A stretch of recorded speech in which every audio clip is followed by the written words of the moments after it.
Саламатсыздар урматтуу менин катталуучуларым, менин баракчама каттал электер каттала кетебиз. Фермерлерге керектүү жана пайдалуу гана видеолор жүктөп турам. Азыр жаз келди, желпи шамал урат, сквозняк.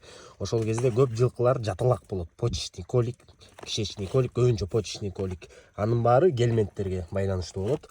Аны реанимациядан чыгыш үчүн, ошо жаталактан чыгыш үчүн ушу аналгин, фуросемид, ношпа алып коюңуздар запаска. Чтоб ветврач, мисалы мага чалышат, 2-ден 3-төн ушу жаз келгенде көбүнчө жылкым жаталак болуп атты.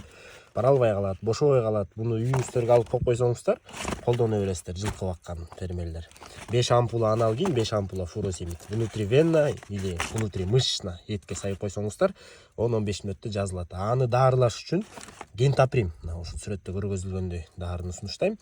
30 граммдан 2 күн кайталап атып койсоңуздар, лечебный эффект болот ал.